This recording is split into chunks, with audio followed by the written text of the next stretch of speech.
Aujourd'hui dans Parlons-en, un pays largement passé sous les radars médiatiques que le séisme de dimanche a rappelé au souvenir de la communauté internationale. Et ce pays, c'est l'Afghanistan. La catastrophe dans l'Est a tué au moins 1400 personnes. En dépit des images diffusées par les talibans, la plupart des rescapés sont livrés à eux-mêmes, comme les Afghans semblent l'être dans leur grande majorité depuis 4 ans que les fondamentalistes sont de retour au pouvoir.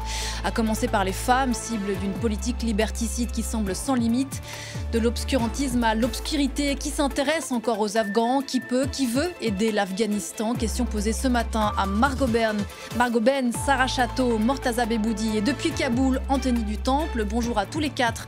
Merci d'être là. On a beaucoup de choses à se dire, c'est Parlons-en et c'est parti.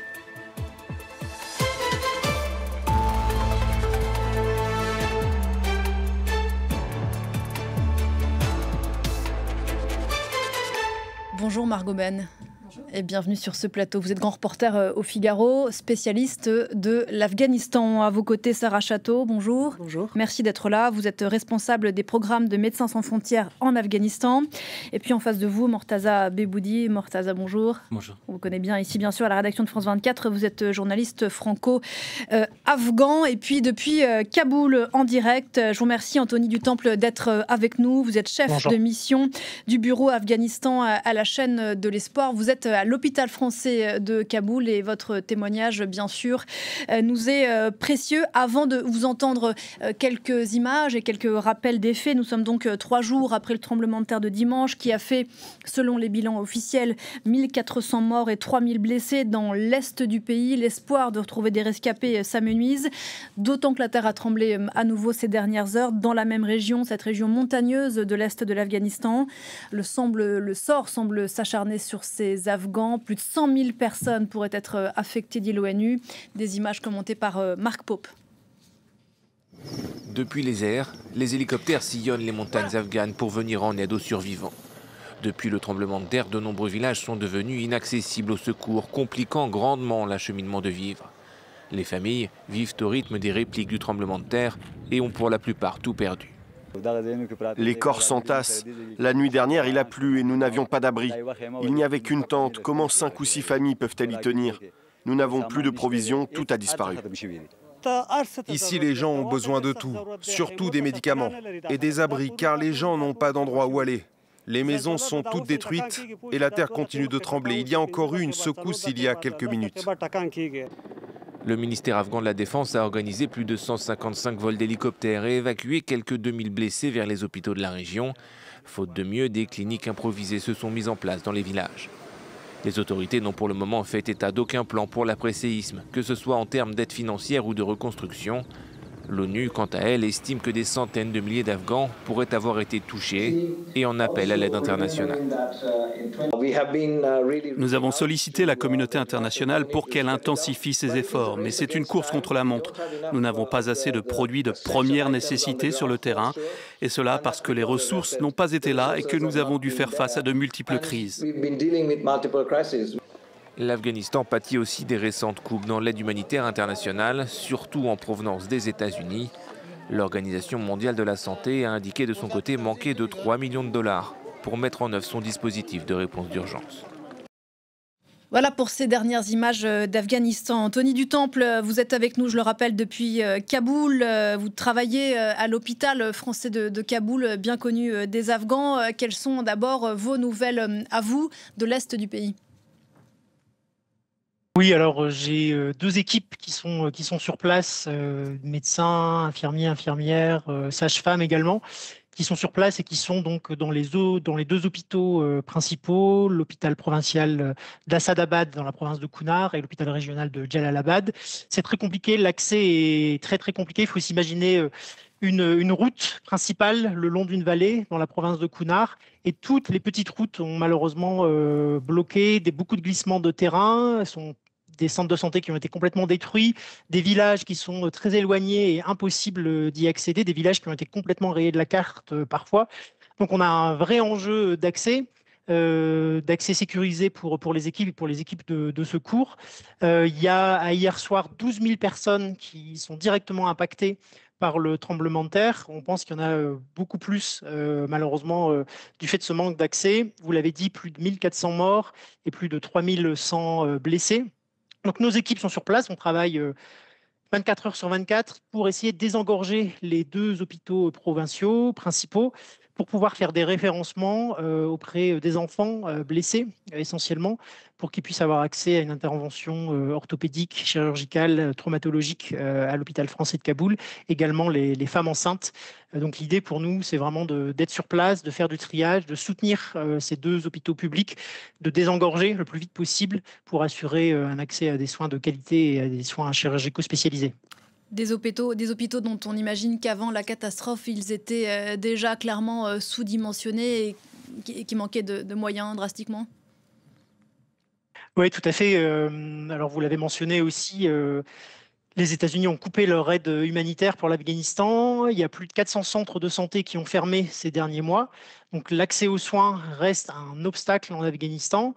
Les centres de santé qui sont fermés. On a déjà avant le tremblement de terre, on avait déjà plus de la moitié des 40 millions d'Afghans et d'Afghanes qui avaient besoin d'une aide humanitaire. Donc vous imaginez, avec un financement humanitaire qui s'amenuise, des Afghans et des Afghanes qu'on nous une crise sanitaire qui était déjà catastrophique. Vous restez avec nous, Anthony du Temple, encore quelques minutes. Merci encore d'être avec nous depuis Kaboul.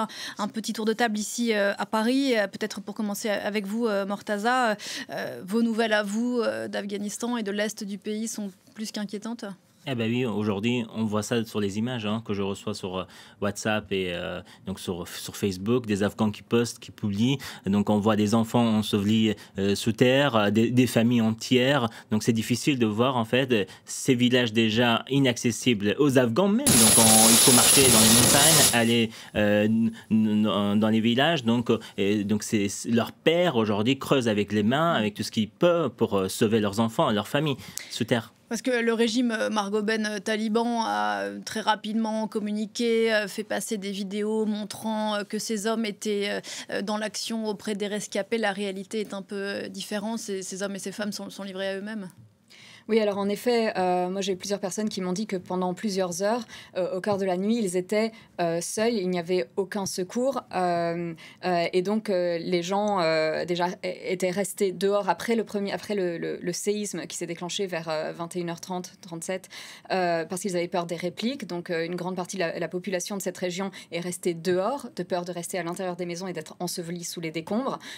C'était des gens qui étaient complètement démunis, avec déjà un grand nombre de blessés, de morts. Et puis ensuite, il y a eu des suites à ce séisme, d'autres secousses qui sont venues empirer encore les situations et rajouter au nombre de morts et de blessés. Il est vrai qu'au bout d'un moment, les autorités talibanes, le ministère de la Défense taliban, ont dépêché des hélicoptères pour aller évacuer les blessés, pour ramener les morts, pour porter des secours.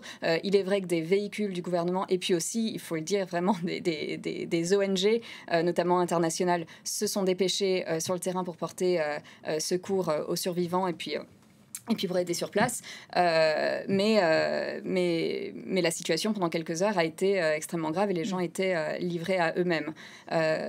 Toute cette situation, c'est pas seulement du fait du gouvernement taliban, c'est aussi du fait, mais on l'a mentionné, du terrain qui est extrêmement difficile d'accès. C'est une région montagneuse, il y a des vallées entières qui étaient encore hier soir hors d'atteinte, me disait une responsable d'ONG internationale.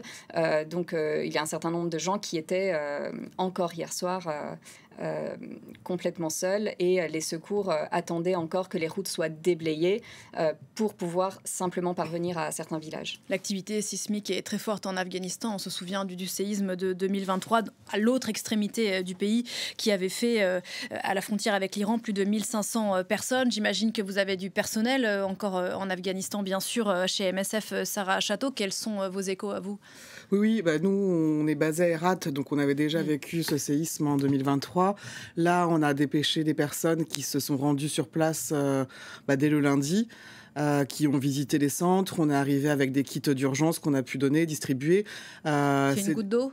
c'est une petite goutte d'eau parce que l'accès est compliqué, comme ça a été mentionné, et parce que les hôpitaux étaient déjà débordés. Ce qui a été dit déjà, c'est que c'est des hôpitaux, des structures où les financements sont réduits, où les médecins ne sont pas forcément payés depuis plusieurs mois. Donc il y avait déjà des structures hospitalières qui étaient en surcharge de patients, de volume. Et donc là, d'un coup, se retrouver avec des milliers de blessés, ça complique énormément la réponse. Donc on a, comme plusieurs ONG, envoyé du personnel médical, envoyé du matériel, et on essaye, comme toutes les autres ONG, d'accéder aux zones plus isolées. Mais ce qui est un enjeu dans la réponse à un tremblement de terre, c'est vraiment la capacité de répondre assez rapidement, de pouvoir prendre en charge. Plus on prend en charge rapidement les blessés, et plus la partie post-tremblement de terre sera plus simple à gérer. Et c'est vraiment toute la complexité et l'enjeu de cette réponse. Vous l'avez rappelé tout à l'heure, Anthony du Temple, cette catastrophe est venue s'ajouter à une situation déjà très compliquée, notamment depuis, entre autres choses, depuis que l'administration américaine a décidé de couper à plus de 80% l'aide qu'elle a portée jusqu'ici à l'Afghanistan. Alors il y a eu des annonces d'aide d'urgence, notamment de l'Union européenne, qui va envoyer 130 tonnes d'aide humanitaire, 1 million d'euros d'aide, mais c'est bien peu. Oui, c'est bien peu. Les besoins sont énormes. Ils étaient déjà énormes avant ce tremblement de terre. Nous, on se coordonne de manière efficace avec les organisations des Nations Unies, avec les ONG nationales et internationales, avec la société civile. Et voilà, on essaye de lever des fonds, on fait appel à la générosité des Français, ça fonctionne, on a reçu déjà beaucoup de dons et qui nous aident sur place, les équipes et mes collègues afghans, afghanes, infirmiers, docteurs, sages-femmes, je vous l'ai dit, voilà, qui permettent de travailler efficacement. Ça reste insuffisant, malheureusement, pour l'accès aux soins. Ça reste insuffisant pour combler la fermeture de tous ces centres de santé. Et puis, de continuer voilà, à former les collègues médicaux afghans, les Afghans, mais aussi les Afghanes.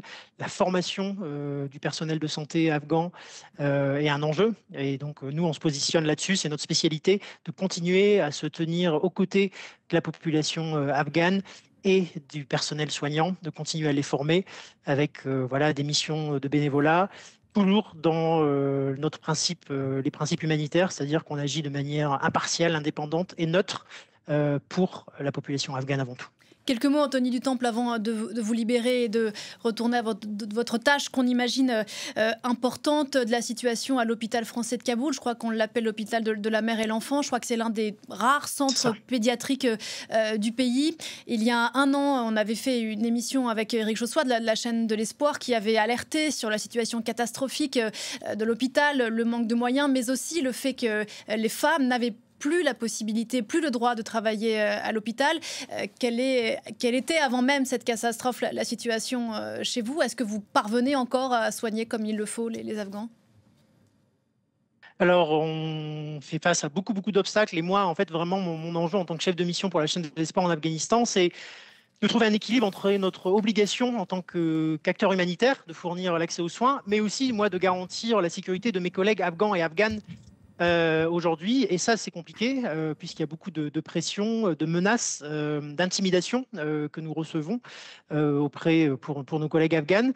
Aujourd'hui, on a reçu une exception à l'oral qui vaut ce qu'elle vaut, qui permet à nos collègues afghanes, nos médecins, nos infirmières, nos gynécologues, nos sages-femmes, de pouvoir continuer à venir, à se rendre à l'hôpital français, au pavillon mère-enfant que nous gérons pour continuer à fournir des soins. Donc voilà, ça reste subtil et moi je suis quand même assez stressé justement pour garder cet équilibre, notre mandat humanitaire et la sécurité de mes collègues afghanes également. Et ça, j'avoue que c'est assez compliqué en ce moment. Continuer à travailler sur une ligne de crête. Merci beaucoup, Anthony du Temple, d'avoir témoigné ce matin dans cette émission. Margot Ben ou peut-être Sarah Château, les 4 ans de retour au pouvoir des talibans en Afghanistan, entre autres choses, ça veut dire 4 ans d'énormément de difficultés. D'abord pour les femmes dans leur vie en général, mais dans l'accès aux soins et celui de leurs enfants. Margot? Oui, tout à fait. Alors, ce qu'il faut savoir, c'est qu'aujourd'hui, un décret taliban, aujourd'hui, ça fait déjà un moment, mais un décret taliban fait que une femme ne peut plus travailler pour une ONG, qu'elle soit locale ou internationale. Les femmes ont aujourd'hui interdiction d'étudier la médecine ou toutes les matières relatives à la médecine. Donc, le nombre de femmes, médecins, gynécologues, sages-femmes, etc., se réduit à mesure que certaines partent à la retraite, etc. Il y en a beaucoup aussi qui ont quitté le pays depuis 2021, il faut le savoir. Donc aujourd'hui, ça veut dire que non seulement moins de femmes peuvent exercer ces métiers, de l'humanitaire ou de la médecine ou autour du secteur de la santé, mais ça veut aussi dire que beaucoup moins de femmes peuvent se faire soigner, puisque dans un certain nombre de provinces, elles ont interdiction de parler des décrets locaux ou à cause de leur famille de fréquenter des médecins hommes, des soignants hommes, et donc elles ne peuvent tout simplement pas se faire soigner. Il faut savoir aussi que beaucoup de femmes ne vont pas dans les centres de santé parce qu'ils sont trop éloignés de chez elles et elles ont pour interdiction de partir seules loin de chez elles. Donc, les femmes seules ne peuvent souvent pas se faire soigner. C'est aussi dangereux pour elles. Et elles sont complètement dépendantes des éléments masculins de leur famille. Donc, si un homme de leur famille, leur mari, leur père, leur interdit d'aller voir un gynécologue, de se faire soigner pour telle ou telle maladie, de subir tel ou tel soin dans le cadre d'un accouchement, par exemple, eh bien, bien souvent, sa santé en pâtit et de nombreuses femmes meurent à cause de ça. Et la conséquence aussi, Sarah Château, de ça, c'est que la mortalité infantile a énormément augmenté ces 4 dernières années. Tout à fait. On voit, nous, le volume de patients déjà qu'on reçoit qui a augmenté. Donc, il y a énormément plus de personnes malades qui ont accès aux structures, avec beaucoup moins de structures. Donc c'est pas forcément évident de voir le nombre de personnes touchées par les problématiques d'accès aux soins, mais une mortalité qui fait qu'augmenter. On a des grosses problématiques, comme l'a évoqué Margot, d'accès aux soins pour les femmes, de par la séparation, la ségrégation qui est aussi imposée dans nos services, où on a encore la possibilité d'avoir des femmes qui travaillent, mais les femmes sont peu nombreuses, elles n'ont plus accès à l'éducation. Il y a énormément de femmes qui sont parties ou qui leur mari ne laisse pas travailler, même si elles auraient le droit dans le domaine de la santé de pouvoir travailler. Donc c'est vrai que ça amenuise et on se retrouve avec beaucoup d'hommes qui occupent les postes de médecins, d'infirmiers, de chirurgiens et qui n'ont pas le droit de parler aux femmes. Donc il y a aussi un problème de compréhension de la maladie, parce que en tant que maman, quand on vient avec son enfant malade, on a des fois juste envie de pouvoir comprendre ce qu'il a et de poser des questions. Et là, on se retrouve face à un homme qui ne peut pas expliquer, qui ne peut pas échanger. Et donc, la prise en charge est vraiment complexifiée. Oui, ce qui est très insidieux aussi, c'est que les décrets talibans dont on entend parler sont en fait appliqués au cas par cas selon les régions, les districts et plus ou moins à la discrétion du gouverneur taliban local. C'est-à-dire que dans certaines parties de l'Afghanistan, effectivement, ou dans certaines organisations qui ont pu, et ça l'a été dit par Anthony du Temple, qui ont pu avoir un accord souvent oral de la part du gouvernement taliban central ou régional, les femmes peuvent parfois travailler dans certaines ONG, etc. C'est pas toujours le cas. Et dans certains pans de l'Afghanistan, les décrets sont appliqués tels quels. Et donc, les femmes sont complètement, sont complètement exclues du secteur de la santé et de la majorité des emplois. Voilà, Laurie, c'est ce que disait Anthony du Temple d'un accord oral, c'est ce qu'il soit bien sûr évoqué à tout moment pour une raison parfaitement arbitraire. Il y a quelques semaines, Mortaza, les caciques du régime taliban célébraient les 4 ans au retour par la force au pouvoir dans les rues de Kaboul, pour ne parler que des femmes, mais bien sûr on va parler du reste de la société afghane. En 4 ans, les femmes, au-delà de la question de l'accès aux soins, ont quasiment disparu de l'espace public. Quel est le droit qui leur reste aujourd'hui à ces Afghanes? D'accord, et elles n'ont aucun droit aujourd'hui en Afghanistan. Donc d'un côté, les châtiments publics sont de plus en plus courants en Afghanistan. Donc les châtiments publics, donc on parle des coups de fouet.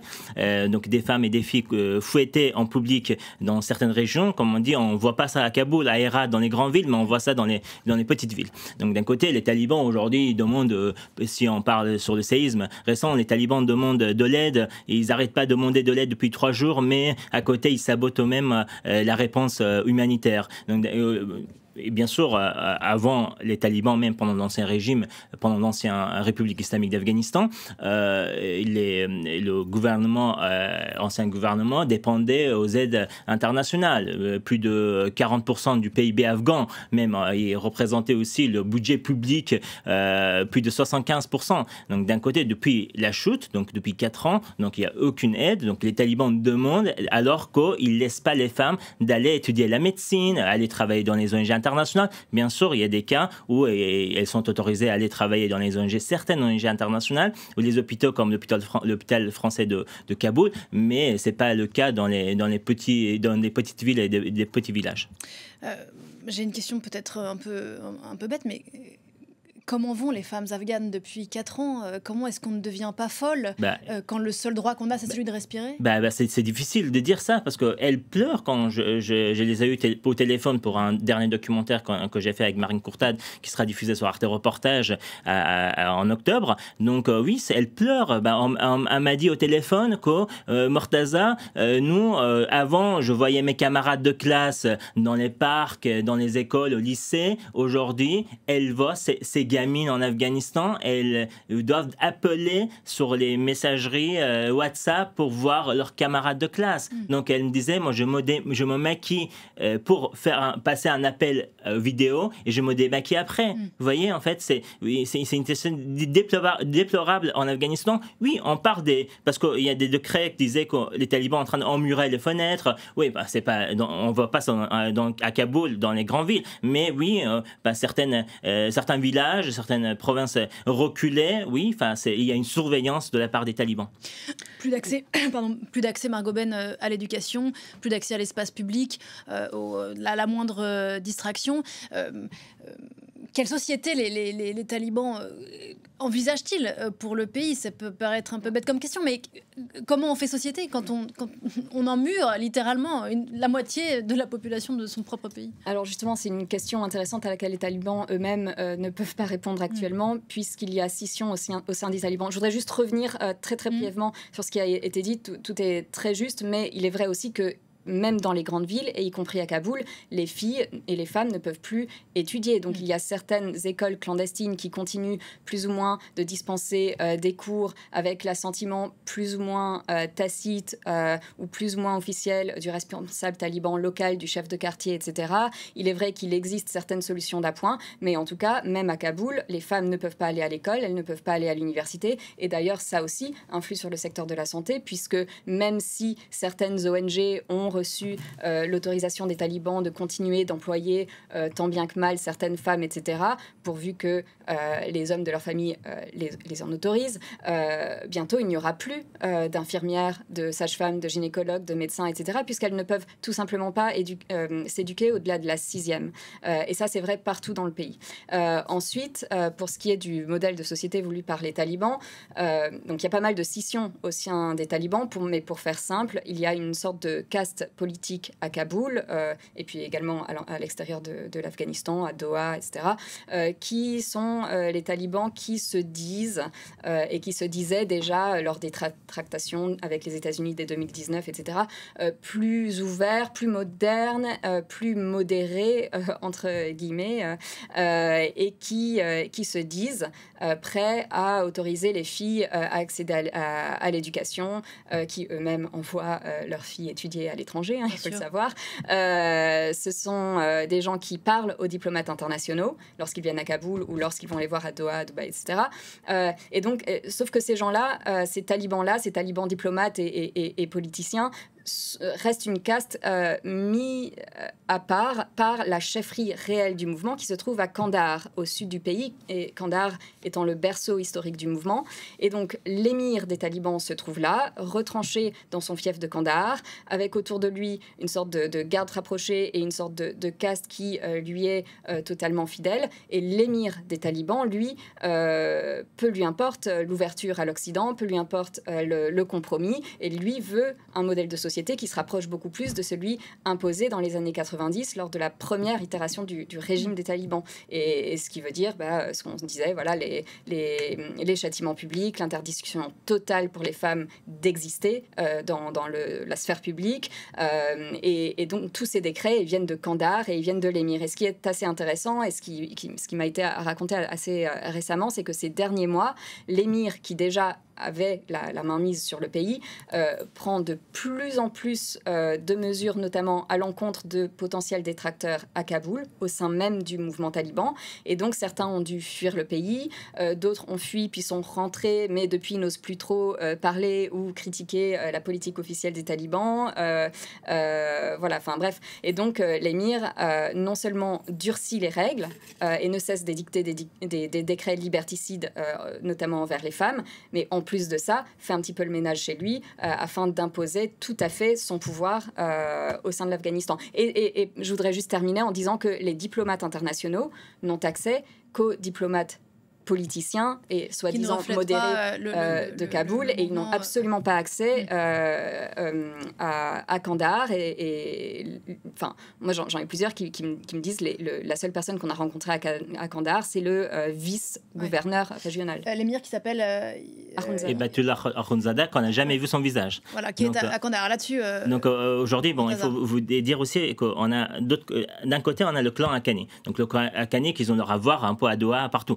Donc ils sont plus aujourd'hui, on voit ça eux-mêmes qui gèrent la plupart des ministères, notamment on parle de JDI, le renseignement des talibans, qui n'arrête tous les jours en train d'arrêter des femmes, des filles afghanes qui soit gèrent des écoles clandestines, soit en fait, moi j'entends toujours, enfin on m'envoie des messages que oui, ma fille a été arrêtée par le renseignement afghan, par le renseignement des talibans géré par le clan Haqqani, et d'un côté des femmes qui sont arrêtées, torturées, et donc les familles reçoivent leur corps.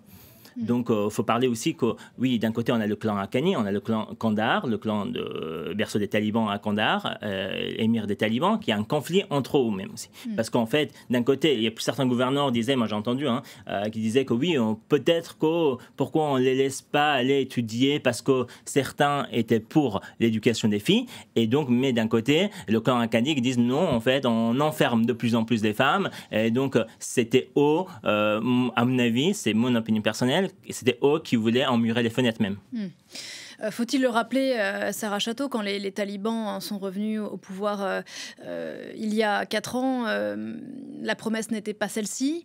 La promesse, l'affichage en tout cas, était celui, oui, de permettre aux femmes aux petites filles d'aller à l'école, de leur permettre de vivre somme toute, pas librement, mais au moins d'avoir accès à quelques libertés, accès aux soins, promesses évidemment non tenues. Alors, c'était pas tant des promesses que ça, c'est qu'on a eu de l'espoir. On a eu un peu ce qu'on appelait la lune de miel.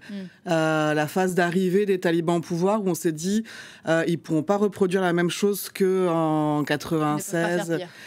Ils pourront pas faire pire parce que maintenant on a accès aux réseaux sociaux, on a accès à Internet, à la communication.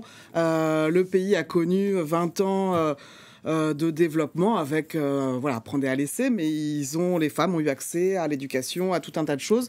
Et c'était pas le même contexte, parce que quand ils sont arrivés dans les années 90, les femmes avaient déjà très peu accès à l'éducation à ce moment-là. Elles sortaient d'autres guerres antérieures qui avaient aussi enfermé et emmuré ces femmes-là. Donc là, on avait espéré, il y avait eu un peu cette phase de lune de miel, mais dès la prise de pouvoir, l'école a été suspendue pour les femmes. Avec peut-être cette perspective de la reprendre en mars de l'année prochaine, à la prochaine rentrée scolaire, si on révisait le programme, etc. Donc on a eu un peu d'espoir, mais qui s'est très vite arrêté. Espoir qui était alimenté, Margot, par le souhait affiché à l'époque, il y a 4 ans, par les talibans d'obtenir une reconnaissance de la communauté internationale, qui n'est pas venue. À ce jour, je crois que seule la Russie, elle l'a fait cet été, a reconnu le régime taliban.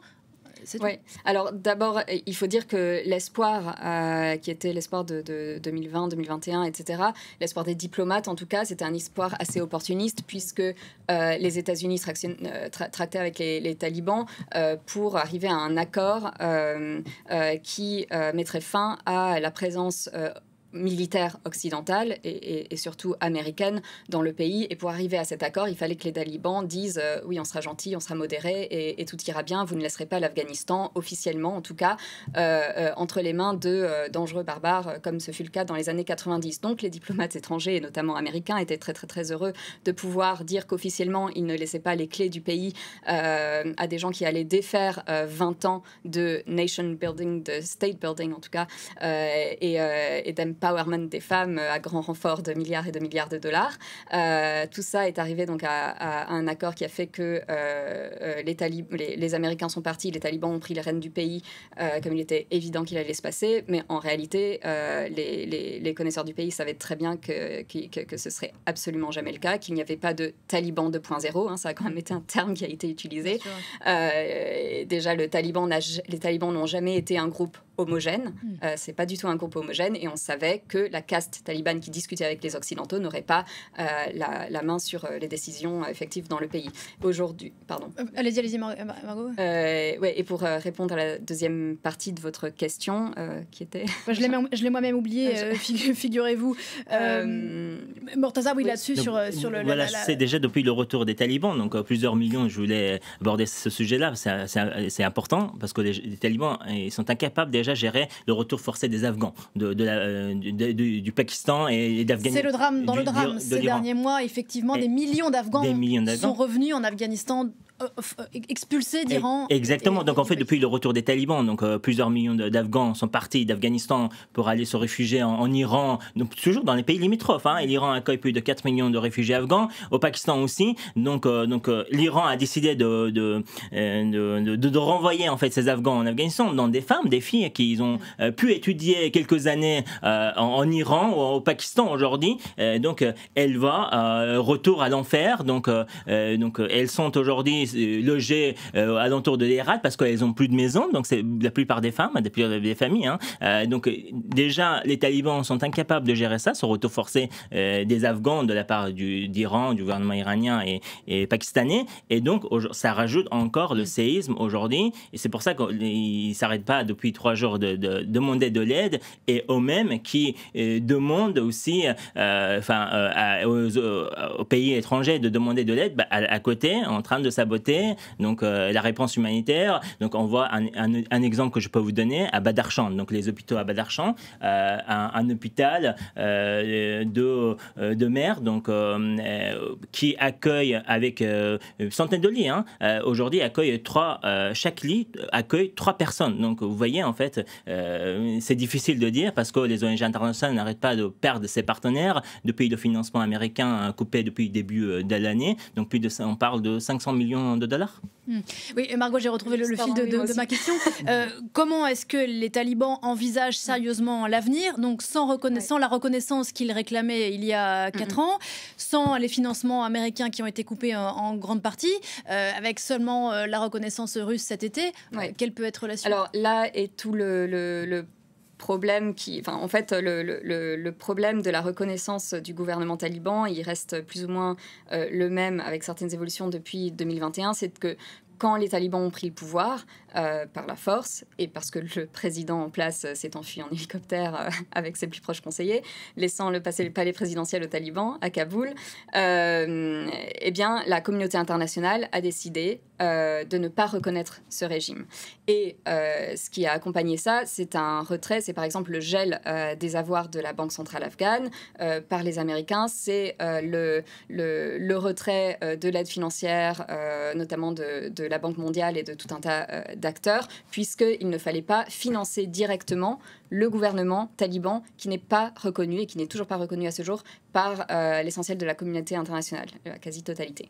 Et donc le problème aujourd'hui reste le même, c'est-à-dire qu'aujourd'hui les activités humanitaires sont pour la plupart financées via le système de l'ONU, ce qui déjà fait énormément de pertes financières. Les ONG sur place et les ONG internationales sont absolument désespérées et furieuses parce qu'une grande partie de l'aide financière, en fait, en transitant via le système de OCHA, de l'ONU, eh bien, il y a beaucoup de perditions.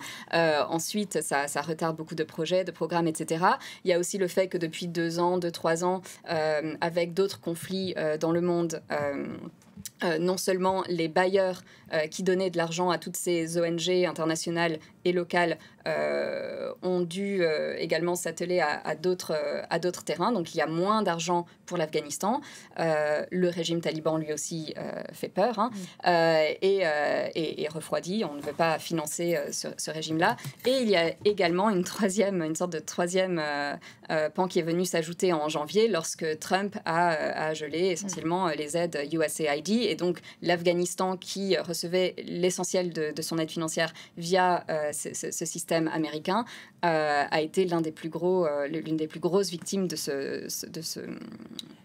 ces mesures. Et la Russie n'est pas seule, en fait. La Russie n'est pas le seul pays qui reconnaît les talibans. Officieusement, on a l'Iran, on a la Chine, on a le Pakistan, on a le Qatar qui a une relation directe avec les talibans. Oui, voilà, je voulais juste terminer là-dessus. C'est que donc c'est vrai que l'Occident aujourd'hui ne reconnaît pas les talibans. Ça prendrait énormément de temps de parler de toutes ces tractations et du pourquoi, du comment, de l'évolution, de est-ce qu'on va reconnaître, est-ce qu'on va installer des consulats simplement là-bas, etc. Ça, c'est tout autre chose.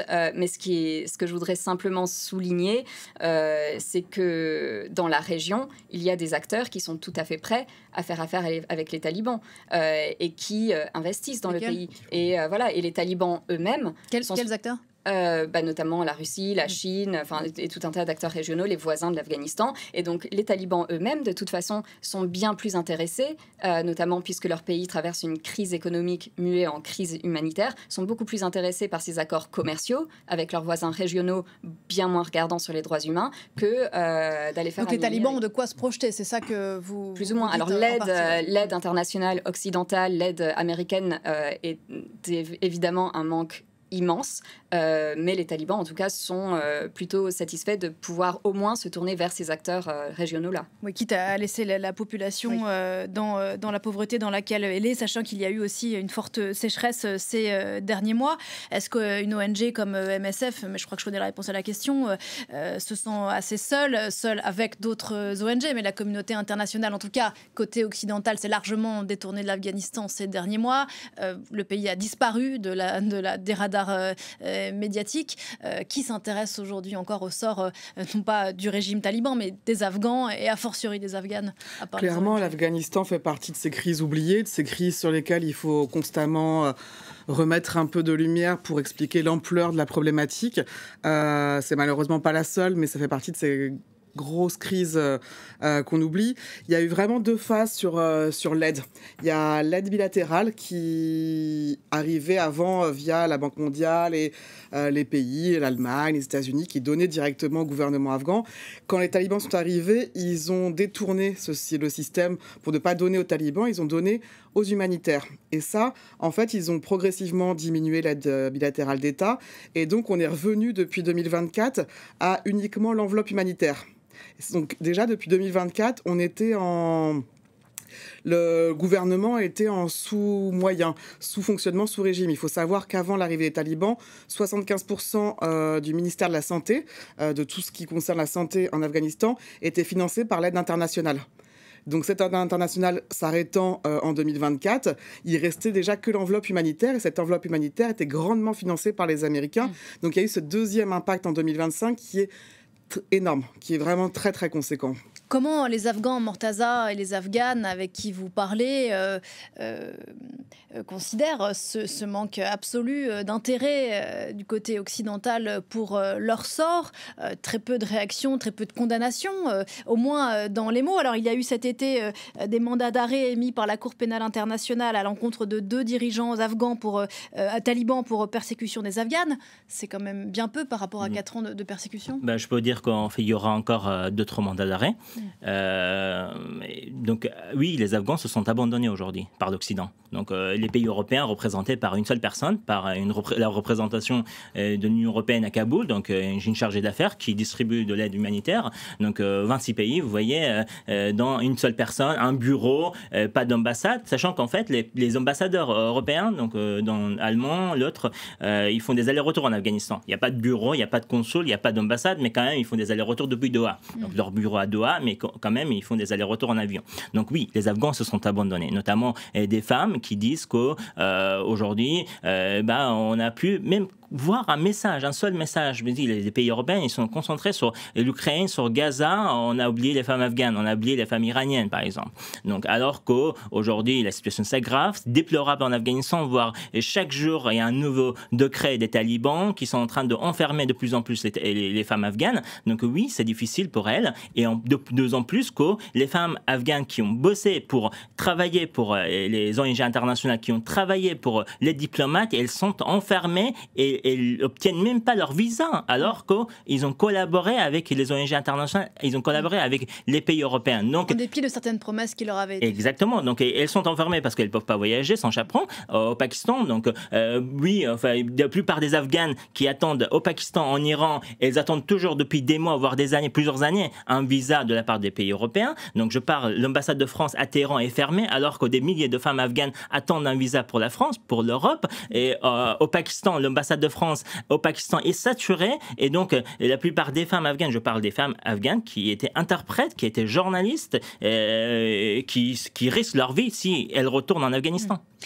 D'un mot, parce qu'on parle bien sûr des femmes afghanes et c'est très important, mais les Afghans, les hommes afghans, de quel soutien le régime taliban bénéficie auprès de... Exactement. Donc il faut dire aussi sur les hommes afghans, parce qu'on dit, bon, on voit que des femmes afghanes qui se battent, qui sortent dans les rues en Afghanistan, pas que les hommes, parce qu'il y a un problème. Voire qu'il n'y a que des hommes qui travaillent en Afghanistan, qui peuvent travailler en Afghanistan, que des hommes.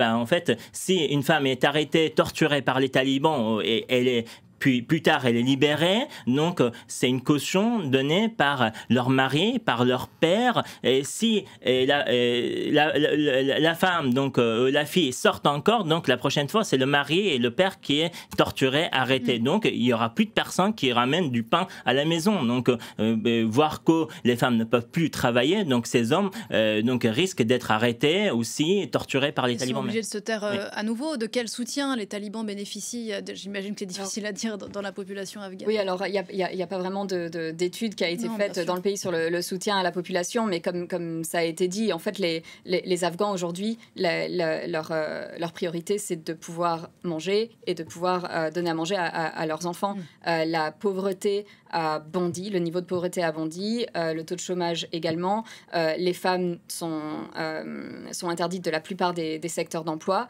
avec encore une fois une divergence entre les différentes régions, mais même dans la capitale, je veux dire, les femmes sont cantonnées essentiellement à l'économie informelle, au mieux. Et donc, c'est vrai que les hommes, eh bien, ils essayent tant bien que mal de travailler quand ils le peuvent, parce que sinon, en fait, c'est toute une famille qui ne peut pas manger. Donc, c'est vrai que ça peut sembler étrange qu'une population reste, ou en tout cas ne se soulève pas de manière plus visible contre le régime taliban. Mais en fait, aujourd'hui, la crise humanitaire est telle que de très nombreuses familles, ça a été dit pas mal, c'était pas mal dans les médias en 2021 quand les talibans ont pris le pouvoir, mais c'est toujours le cas aujourd'hui. Beaucoup de familles sont obligées de vendre leurs enfants en mariage notamment, ou à d'autres familles pour un mariage ultérieur, pour pouvoir nourrir d'autres enfants. Enfin, on en est là aujourd'hui, y compris dans la capitale. S'assurer du soutien, pas du soutien, s'assurer du silence d'une population, c'est la stratégie de la terreur par la faim. Oui, c'est de la survie, là. Nos collègues sont en mode survie. On parlait de l'état de santé mentale. Y compris vos collègues à vous? Oui, y compris nos collègues. On parlait de l'état de santé mentale, mais on voit de plus en plus de cas de suicide, on voit de plus en plus de dépression dans la population, auprès de nos collègues, et une peur qui s'installe aussi. C'est qu'il y a la peur du régime, des talibans, mais progressivement, il y a la peur du voisin. Parce qu'on ne sait pas si le voisin va nous dénoncer ou pas. On ne sait plus quelles sont les alliances, les accointances. Il y a des systèmes de surveillance qui sont mis en place dans les quartiers. Donc, finalement, même si l'interdiction n'est pas complètement appliquée dans la région où j'habite, je vais me l'appliquer à moi-même parce que c'est plus prudent, parce que si jamais... Donc, ça impose un peu une chape de plomb au-dessus de cette population qui a peur et qui vit et qui évolue dans la peur et qui, du coup, développe des moyens de survie. Donc, c'est vrai que quand on est en survie, on a du mal à collectivement être dans un esprit de révolte. On va plutôt être individuellement sur comment je vais pouvoir sauver mon enfant, ma fille, éviter de la marier à 10 ans, qu'elle qu'est-ce que je peux mettre en place pour ne pas vendre un rein. Voilà, on en est vraiment sur ces réflexions-là. Et donc, d'un côté, les Afghans sont mal informés aujourd'hui. Ils ne sont pas du tout informés. Les médias sont fermés. Donc, laissent la place à la voix de la charia, la nouvelle radio des talibans qui sont en train de partager des propagandes, en train de aussi inviter les parents à envoyer leurs enfants dans les écoles coraniques, pas dans les écoles où ils peuvent aller aujourd'hui. Donc, c'est difficile de dire qu'aujourd'hui, même les Afghans eux-mêmes qui vivent sur place, donc il y a des censures, tout est censuré. Donc, les émissions politiques, ils ne peuvent pas tenir les télés, les médias. Plus de 350 médias ont dû fermer leurs portes depuis le retour des talibans. Et vous savez mieux que moi, Mortaza, ce que ça coûte d'essayer de faire son métier en Afghanistan. Vous avez été détenu plusieurs mois en 2023. Merci infiniment d'avoir participé à ce débat, cette discussion en tout cas, qui voulait mettre en lumière ce pays. Et je le dis aussi sous forme de mea culpa, est largement passé sous les radars médiatiques ces derniers mois. Margot Ben, on vous lit dans le Figaro. Vous êtes spécialiste de l'Afghanistan. Sarah Château, des pensées à vos confrères et consoeurs qui travaillent chez MSF et dans d'autres ONG en Afghanistan. Merci beaucoup d'être venu sur ce plateau, Mortaza Beboudi. On vous entendra, donc vous le disiez, sur Arte au mois d'octobre. Au mois d'octobre, le voyage impossible des Afghans, co-réalisé avec Marine Courtade. On suivra ça. Merci beaucoup à tous les trois. Une émission à revoir en replay, réécouter en podcast si le cœur vous en dit. On se retrouve dans un quart d'heure pour la suite de ce rendez-vous d'info.